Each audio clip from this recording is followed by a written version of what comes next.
Hello everyone, my name is Sarvesh and watching my YouTube channel. अगर आप लोगों को बेसिक, इंटरमीडिएट या स्पोकन किसी भी लेवल पर किसी क्लास के रिगार्डिंग इंक्वायरी करनी है तो ऊपर नंबर दिया हुआ है, उस पर आप मुझे व्हाट्सएप पर मैसेज कर सकते हो। क्योंकि अभी तीनों बैचेस चल रहे हैं जिसमें कि आपको मंडे टू फ्राइडे क्लासेस मिलेंगी, सैटरडे संडे एक्स्ट्रा क्लासेस भी होती हैं। स्पोकन पर भी फोकस होगा, आपकी वोकेबलरी पर, आप क्या गलती करते हो, और अगर आपको बेसिक से सीखना है तो दैट्स अ डिफरेंट पार्ट। ठीक है, वो भी अवेलेबल है। तो आज की वीडियो में शुरू करते हैं और एक एक सेंटेंस को समझने की कोशिश करेंगे। और कोशिश करना कि आप लोग ये जो वोकेबलरी स्ट्रक्चर्स हैं इनको यूज़ करके कमेंट सेक्शन में कुछ सेंटेंसेस ज़रूर बनाइए ताकि आप लोगों की प्रैक्टिस हो सके। चलिए तो वीडियो शुरू करते हैं। चलो, तो पहला सेंटेंस है, तुम मेरी बात मानोगे या नहीं, फैसला तुम्हारे हाथ में है। ठीक है, तो बात मानना, ठीक, ओबे लगाने की कोई ज़रूरत नहीं है। सिंपल सा आप फॉर्मेशन रख सकते हो, लिसन टू समथिंग या फिर लिसन टू समवन। इसका मतलब बात मानना भी होता है। जैसे मैंने कहा कि वो मेरी बात नहीं मानता है, so he doesn't listen to me. Correct. He doesn't obey लगाने की इतनी फॉर्मल होने की कोई ज़रूरत नहीं है। So he doesn't listen to me, वो मेरी बात नहीं मानता है। तो इसने बोला कि क्या तुम मेरी बात मानोगे या नहीं। So will you listen to me और नॉट, फ्यूचर इंडेफिनिट सेंटेंस है। क्वेश्चन पूछा जा रहा है जिसका आंसर हम यस या नो में दे सकते हैं। सबसे पहले WH वर्ड, सॉरी, सबसे पहले हेल्पिंग वर्ब आएगी, फिर सब्जेक्ट आएगा, फिर एक्शन आएगा। WH वर्ड इसमें नहीं आएगा क्योंकि WH वर्ड उन क्वेश्चंस में आते हैं जिसमें सवाल हाँ या ना में नहीं दे सकते। तुम कब आओगे, तुम कहाँ जा रहे हो, तुम क्या कर रहे थे, इस तरीके से। लेकिन यहाँ पर हाँ या ना में दे सकते हैं कि तुम मेरी बात मानोगे या नहीं। तो ये हेल्पिंग वर्ब से शुरू होगा। तो विल, सब्जेक्ट आया यू, एक्शन आया listen to something. So will you listen to me और नॉट, क्या तुम मेरी बात मानोगे या नहीं, फैसला तुम्हारे हाथ में है। इस चीज़ के लिए एक स्ट्रक्चर होता है इंग्लिश में, the ball is in your court. Court का मतलब पाला, हिस्सा। अब जो बॉल है वो तुम्हारे हिस्से में है, तुम्हारी मर्जी है कहाँ हिट करना है। तो उसी से स्ट्रक्चर बना है, now the ball is in your court, कि फैसला अब तुम्हारे हाथ में है। करेक्ट। तो सेंटेंस क्या बना, will you listen to me और नॉट, तुम मेरी बात मानोगे या नहीं, the ball is in your court, अब फैसला तुम्हारे हाथ में है। ये मेरे लिए इतना आसान नहीं है। ठीक है, this is not a piece of cake for me. आसान होना, जैसे हम बोलते हैं ना कि ये तो मेरे लिए बाएं हाथ का खेल है, ये तो मेरे लिए बच्चों का खेल है, इसको हम या तो पीस ऑफ केक करके बोलते हैं या फिर हम बोलते हैं cake walk. This is a cake walk for me. ठीक है, लेकिन यहाँ पर हमने पीस ऑफ केक का यूज़ कर लिया, कोई दिक्कत नहीं है। सो ये मेरे लिए नहीं है। ठीक है, स्टेट ऑफ बीइंग का सेंटेंस है, कंडीशन की बात हो रही है, तो ये मेरे लिए इतना आसान नहीं है। This is not a piece of cake for me. Done. मैं तुम्हें हमेशा के लिए जाने को नहीं कह रही हूँ। अब देखो, जो कहना होता है ये कई तरीके से होता है। ये मैं क्लास में भी कई बार समझा चुका हूँ, बच्चे इसमें बहुत गलतियाँ करते हैं। उनको से, टेल, आस्क, स्पीक, इनका फ़र्क समझ में नहीं आता है। ये छोटी छोटी सी चीज़ें हैं जो आप लोगों को समझनी होंगी if you really want to speak fluently and correct English. I am not asking you to run after fluency. Fluency के पीछे तो भागना ही नहीं है। You should be more careful about accuracy. Accuracy को लेकर आपको ज़्यादा कंसर्न होने की ज़रूरत है। अगर आप सही बोलते हो तो ऑटोमेटिकली, ठीक है, with the time you will be able to speak fluent as well. ठीक है, लेकिन फिलहाल अभी एक्यूरेसी की बात करते हैं। तो देखो, एक तो होता है बोलना, मुंह से आवाज़ निकालना। ठीक है, उसको हम स्पीक बोलते हैं। जैसे मैंने कहा कि भाई ये सुबह से कुछ नहीं बोल रहा है, so he is not speaking, या फिर he has not been speaking anything since morning. या फिर मैं कहूँ कि ये बोलता ही नहीं है, ही डजंट स्पीक। ठीक है, तो वहां पर स्पीक वर्ड का यूज करते हैं। से का मतलब होता है कहना, कि यार मुझे ना कुछ कहना है तुमसे, I need to say something. Correct. मैंने उसको कहा, I said this to him. तो से का मतलब कहने के सेंस में आता है। जब कोई बात कहनी है आपको, do you want to say something, sir I have to say something, इस तरीके से। फिर आता है टेल। टेल का मतलब या तो कोई इंपॉर्टेंट बात बतानी है या फिर कोई चीज़ सुनानी है। जैसे कई बार हम कहानी सुनाना, जोक सुनाना, वहाँ पर भी हम टेल का यूज़ करते हैं। I want to tell you one joke, इस तरीके से। हालांकि यहाँ पर रिसाइट वर्ड का यूज़ भी होता है। और टेल का दूसरा यूज़ होता है, कोई बात बतानी है, कि यार मुझे ना कुछ बताना है, तो I need to tell you something. तुम्हें किसने बताया, हु टोल्ड यू। ठीक है, तो वहाँ पर टेल का यूज़ होता है। आस्क का यूज़ हम करते हैं जब हम किसी को कोई काम करने के लिए कहते हैं या फिर कोई हमसे कुछ करने के लिए कहता है। ऐसे सेंटेंसेस में आस्क का यूज़ होता है। जैसे मैंने उसको जाने के लिए कहा, I asked him to leave. तुमसे ये काम करने के लिए किसने कहा, who asked you to do this. वहाँ पर हम आस्क का यूज़ करते हैं। फिलहाल यहाँ पर ये कोई काम करने के कहने के पर्पज से ही बात चल रही है कि मैं तुमसे हमेशा के लिए जाने को नहीं कह रही हूँ। सेंटेंस कौन सा है? प्रेजेंट कॉन्टिन्यूअस है और नेगेटिव है। सब्जेक्ट आएगा, हेल्पिंग वर्ब आएगी, नॉट आएगा, एक्शन में आईएनजी आएगा। सब्जेक्ट आया आई, सब्जेक्ट मतलब जो काम को करता है, तो मैं नहीं कह रही हूँ, यहाँ पर आई सब्जेक्ट हुआ। हेल्पिंग वर्ब एम, साथ में नॉट, एक्शन आस्क, आईएनजी लग जाएगा। आई एम नॉट आस्किंग यू, फिर लगेगा टू। आस्क के तुरंत बाद टू नहीं लगाना है।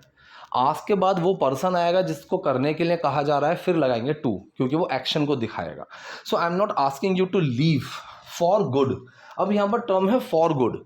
फॉर गुड का मतलब अच्छे के लिए भी आता है, लेकिन फॉर गुड का बहुत अच्छा यूज होता है हमेशा के लिए। जैसे मैं कहूँ कि he has stopped smoking for good, उसने हमेशा के लिए सिगरेट पीना बंद कर दिया है, तो यहाँ पर हम फॉर गुड वर्ड का यूज करते हैं। ठीक है, तो मैं तुम्हें हमेशा के लिए जाने को नहीं कह रही हूँ, I am not asking you to leave for good, लेकिन हम कुछ समय के लिए कोशिश कर सकते हैं। ठीक है, कैन का सेंटेंस है, सकता है, सकती है, सकते हैं, ऑब्वियस सी बात है कैन आएगा यहाँ पर।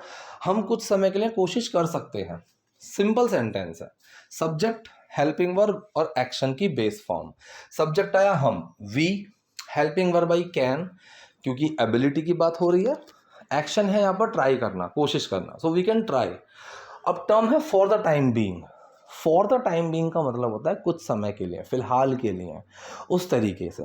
जैसे मैंने कहा कि भाई ये जो बच्चे हैं इनके टीचर अभी अवेलेबल नहीं है, for the time being they will be having their class with us, कि कुछ टाइम के लिए ये लोग हमारे साथ ही क्लास लेंगे। या फिर for the time being you can come and you can see कि हाउ आई टीच, कि कुछ टाइम के लिए आप आओ और देखो कि मैं कैसा पढ़ाता हूँ। राइट। चलिए, अभी मेरे ऑफिस में प्रोजेक्ट ज़ोरों शोरों से चल रहा है। अच्छा, जो मैं टर्म सिखा रहा हूँ ये उन लोगों के लिए नहीं है जो बेसिक इंग्लिश सीखना चाहते हैं। ठीक है, ये उन लोगों के लिए है जो थोड़ा स्पोकन पर फोकस रखना चाहते हैं। They want to enhance their communication skills and they want to speak little bit fluently, क्योंकि कुछ गैप्स होते हैं when we speak. So basically while speaking we run out of lot of words, so just to fill those gaps we need more vocabulary, we need more structures. ठीक है, unless we know those structures we are not able to speak fluently because we are mostly busy in thinking. We are mostly busy when we keep thinking about our upcoming sentence, and this is the major problem why lots of people are not able to speak. क्योंकि वो लोग क्या करते हैं, they are good with their grammar portion, they complete their grammar portion and they think that we are good to go, but actually they are not. So in order to be in a position where you feel yes I am able to speak right now or not, you have to be very much eloquent and you have to be very much filled with loaded with lots of words, vocabulary and structure. So these things are very important and most of the people actually underestimate these things and we should not. ठीक है, तो इसने बोला अभी मेरे office में project जोरों शोरों से चल रहा है। So right now the project in my office is in full swing. So something if something is in full swing, so it means कि वो चीज़ ज़ोरों शोरों से चल रही है। ठीक है, तो इसने बोला जैसे मैंने कहा कि भाई दिवाली की जो तैयारियां हैं वो ज़ोरों शोरों से चल रही हैं। So Diwali is around the corner and the preparations of Diwali are in full swing. ठीक है, कि उसकी जो तैयारियां हैं वो ज़ोरों शोरों से चल रही हैं। तो इसने बोला है the project in my office is in full swing. अगर ज़्यादा चीज़ें हैं, जैसे मैंने बोला प्रिपरेशंस, तो फिर स्विंग में भी ऐसा लगेगा, preparations are in full swings. ठीक है, चलिए, पिछली बार भी तुम्हारी बातें सुनकर मैं बहक गया था। लास्ट टाइम टू या फिर इवन लास्ट टाइम, दोनों में से कुछ भी लगाओ, कोई प्रॉब्लम नहीं है। एज वेल भी लगा सकते हो, लास्ट टाइम ऑल्सो भी लगा सकते हो, also, too, as well, even, either, इन सब के यूजेस को मैंने क्लास में समझाया हुआ है और इन सब में डिफरेंसेस हैं। ऐसा नहीं है कि सारी चीज़ें एक साथ और एक ही जगह पर ऑल्टरनेटिवली आप यूज़ कर सकते हो, नहीं, that's actually not the case. ठीक है, तो ये छोटी छोटी सी जो चीज़ें हैं ना, most of the time we don't pay attention towards these things, but actually when we are speaking and then we face these kind of issues and they catch us off guard. Correct? So पिछली बार भी तुम्हारी बातें सुनकर मैं बहक गया था। Last time to, hearing your words, कोई काम करके, ठीक है, आप सीधा उसमें आईएनजी भी लगा सकते हो। Having heard your words after hearing your words, by hearing your words, कई सारे तरीके होते हैं। Having plus third form, after plus ING, by plus ING, या फिर सिंपल आईएनजी भी लगा सकते हो, जो कि हमने यहाँ पर यूज़ किया है। हियरिंग योर वर्ड्स, तुम्हारी बात सुनकर I got carried away. To get carried away का मतलब क्या होता है? भावनाओं में बह जाना, ठीक है, जैसे हम बोलते हैं ना, to go with the flow, right. तो उसको हम बोलते हैं किसी चीज़ की भावनाओं में बह जाना। जैसे मैंने कहा कि during that fight I got carried away and I slapped him, ठीक है। To lost control, sorry, to lose control, उस सेंस में। So last time to hearing your words I got carried away, कि पिछली बार भी तुम्हारी बात सुनकर, पास्ट इंडेफिनिट सेंटेंस है इसलिए यहाँ पर गेट की सेकंड फॉर्म लगी गॉट, आई गॉट कैरिड अवे, और बाद में मुझे उसका परिणाम भुगतना पड़ा। अब यहाँ पर परिणाम भुगतने के लिए क्या टर्म है? टू फेस द म्यूजिक, ठीक है, एक्शन होता है फेस द म्यूजिक। इसका मतलब ये आपको बहुत ही ज़्यादा मूवीज़ या आपको कहीं भी मिल सकता है, ये बहुत कॉमन है ये, कि now you have to face the music, कि अब तुम्हें इसका परिणाम भुगतना पड़ेगा, करेक्ट। तो इसने बोला कि और बाद में मुझे उसका परिणाम भुगतना पड़ा, and later I had to face the music, और बाद में मुझे उसका परिणाम भुगतना पड़ा, कि पहले तो मैंने तुम्हारी बात सुनकर भावनाओं में बह गया था, एंड आफ्टर दैट या फिर later I had to face the music. After और लेटर में भी बहुत फ़र्क होता है। एक जगह होती है जहाँ पर हम सिर्फ आफ्टर का यूज़ कर सकते हैं। कहाँ पर कर सकते हैं? अगर आपके पास के बाद है, किसी चीज़ के बाद, इस क्लास के बाद, आफ्टर दिस क्लास, वहाँ पहुँचने के बाद, आफ्टर रीचिंग देयर, पापा के आने के बाद, आफ्टर माई फादर केम। एक होता है जहाँ सिर्फ लेटर का यूज़ होता है, बाद में, I will call you later, मैं इस टॉपिक को बाद में पढ़ाऊँगा, I will teach this topic later. एक होता है जहाँ आफ्टर लेटर दोनों का यूज़ कर सकते हो, किसी ड्यूरेशन के बाद, 5 साल बाद, आफ्टर 5 ईयर्स, या फिर 5 ईयर्स लेटर, ठीक है। तो प्रेपोजिशन की क्लास में मैं ये चीज़ बहुत प्रोफाउंडली पढ़ा चुका हूँ। आप लोगों ने अगर वो चीज़ें नहीं की हैं clear, so you are completely welcome in my classes, even the fee so nominal, ठीक है। By just taking care all these things I have kept my fee also, which is very like I would say कि affordable, right. तो जब भी मैं उस घटना के बारे में सोचता हूँ, whenever I think of that incident, about नहीं आएगा, ठीक है। Think about, think of, think for, इन सब में बहुत फ़र्क होता है। So whenever I think of that incident, यहाँ पर अगर अबाउट का यूज़ करना चाहो तो कर भी सकते हो, सेंस पकड़ लेगा वो, ठीक है। आई गेट कोल्ड फीट, अब यहाँ पर टर्म है टू गेट कोल्ड फीट, हाथ पैर ठंडे पड़ जाना, घबरा जाना, ठीक है। तो पहला सेंटेंस कौन सा बना? Present indefinite. जब भी वेन एवर मैं सोचता हूँ, सब्जेक्ट आया आई, हेल्पिंग वर्ब डू, एक्शन आया थिंक।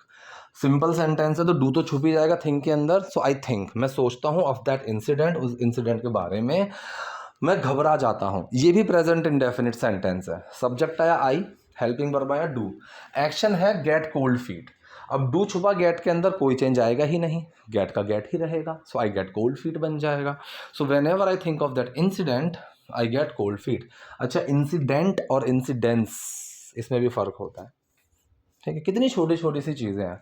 मैं आपको ये नहीं कहता हूँ कि आप एडवर्ब, एडजेक्टिव, प्रोनाउन, नाउन, इनमें ज़्यादा घुसो। I really don't want anyone of you to be more into these kind of grammatical terms, but you know, besides these things there are many things you should be taking care of, ठीक है। चलिए, अभी office में बहुत काम है, ठीक है। So there is a lot of work at office. There का यूज़ कैसे हुआ? जब भी किसी चीज़ के प्रेजेंस की बात करते हैं, कि कोई चीज़ है या कोई चीज़ नहीं है, किसी चीज़ के एग्जिस्टेंस या हम प्रेजेंस की बात करते हैं, तो देयर का यूज़ वहाँ पर करेंगे। आप चाहो तो देयर को लास्ट में भी लगा सकते हो, जैसे a lot of work is there at the office, ठीक है। इसमें यहाँ दी का यूज़ क्यों हुआ? ये भी ग्रामर है, इसके लिए भी छोटी छोटी सी चीज़ें समझनी होंगी। बहुत सारी चीज़ें हैं, और मैंने एक प्रॉपर स्ट्रक्चर बनाया हुआ है क्लासेस में, so that I can let you know about each and everything in a proper sequenced way, and it will be very easy for you to understand as well, so that you are able to use those things in your spoken English.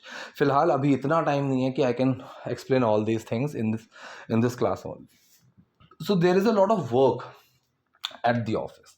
Office में बहुत सारा काम है right now, अभी, correct. अगर देखो past का sentence होगा तो वॉज लग जाए, देयर वॉज। प्रेजेंट की बात है, देयर इज। और आखिरी पल में कुछ अलग, और आखिरी पल में मैं कुछ अलग नहीं कर सकता। आखिरी पल में, आखिरी मोमेंट में, आखिरी क्षण में, यहां पर एक टर्म यूज होती है, at the 11th hour. At the 11th hour, इसका मतलब होता है बिल्कुल एंड मौके पर, जैसे हम हिंदी में बोलते हैं कि भाई एंड मौके पर उसने आके मुझे मेरी जान बचा ली. So at the 11th hour he let me off the hook by coming there. So let me off the hook या फिर let someone off the hook, ये भी एक फ्रेज की तरह, इडियम की तरह काम में आएगा इंग्लिश के अंदर. ये सारी चीज़ें सीखना यार बहुत ज़रूरी है. Even I was not so sure that all these things are so significant to learn, but since I have been teaching and now I have realized कि इंग्लिश तो यही है. That is actually not English कि हमने sentence बनाने सीख लिए, ठीक है, present indefinite, past indefinite, active passive, ये सब सीख लिया तो उससे इंग्लिश आ जाएगी. नहीं, उससे आपका एक स्ट्रक्चर बनेगा. आप हो सकता है कि आप सेंटेंस लिखने में परफेक्ट हो जाओगे, लिख सकते हो, you will be more eloquent with your writing, but when it comes to speaking then you need to learn all these things. ठीक है. तो इसने बोला है लेकिन आखिरी पल में मैं कुछ अलग नहीं कर सकता, but I can not do anything different. इसमें समथिंग क्यों लिख दिया? नहीं, ये भी गलत है, यहाँ पर एनीथिंग आएगा. But I can't do anything different at the 11th hour, आखिरी मोमेंट पर, या फिर eight the 11th our sentence के शुरू में रख लो कि at the 11th hour I can't do anything different. अभी कुछ समय रुक जाओ फिर देखते हैं. Wait for some time and then we will see. इसमें तो कुछ है ही नहीं. पहला सेंटेंस इम्पेरेटिव है, जहाँ पर हम किसी को कुछ करने के लिए कहते हैं. सेंटेंस शुरू होगा सीधा उस एक्शन से, करेक्ट. इम्पेरेटिव सेंटेंस के ऊपर भी मैं कई बार क्लासेस में समझा चुका हूँ, पार्टिसिपल हम क्लियर कर चुके हैं, ठीक है. तो इसमें सेंटेंस शुरू होता है उस एक्शन से जो हम किसी को करने के लिए बोलते हैं. अगर सेंटेंस नेगेटिव हो, जैसे आपने कई बार सुना होगा सेंटेंस की चिंता मत करो, तो कुछ लोग बोलते हैं यू डोंट वरी और कुछ लोग बोलते हैं don't you worry, don't you dare. तो डोंट यू वाला सही होता है क्योंकि वहाँ पर इम्पेरेटिव का नेगेटिव सेंटेंस होता है, तो उसको हम कहाँ से शुरू करेंगे? उसको हम डोंट से शुरू करते हैं. फिलहाल पॉजिटिव सेंटेंस है तो उसको हम एक्शन से शुरू करेंगे. वेट फॉर सम टाइम, थोड़ी देर रुक जाओ फिर देखते हैं. Then we will see. अगर मैं इसमें वी ना भी लगाऊं, देन विल सी, तो भी इस तरीके से सेंटेंस बहुत बोला जाता है and still the sentence is correct. मैं नहीं चाहता कि जल्दबाजी में हम कोई गलत फैसला लें, ठीक है. सो आई डोंट वॉन्ट, मैं नहीं चाहता, that in haste. In haste का मतलब होता है जल्दबाजी में. इसमें अ नहीं लगाना है. कई लोग लगा देते हैं अ इन अ हेस्ट, नहीं, in haste. So I don't want that in haste we make a wrong decision, या फिर I don't want that we should make a wrong decision in haste, ठीक है. मैं ये करूं, मैं वहां जाऊं, मैं कैसे करूं, इसके लिए बहुत सारे तरीके हैं. शुड उनमें से सबसे सिंपल तरीका होता है, हालांकि शुड के अलावा भी हैं, ठीक है. How do I do this, how to do this, how can I do this, how should I do this, right. तो फिलहाल अभी हम शुड का यूज़ कर सकते हैं, या फिर कुछ भी मत लगाओ. I don't want that in haste we make a wrong decision, या फिर I don't want that we make a wrong decision in haste. दोनों सही है, ठीक है. आई होप आपके लिए वीडियो यूजफुल रही होगी. कोई डाउट, कोई क्वेरी हो so do let me in the comment section. Video पसंद है तो लाइक कीजिए, नए हैं लाइक सब्सक्राइब दोनों कीजिए. Thank you.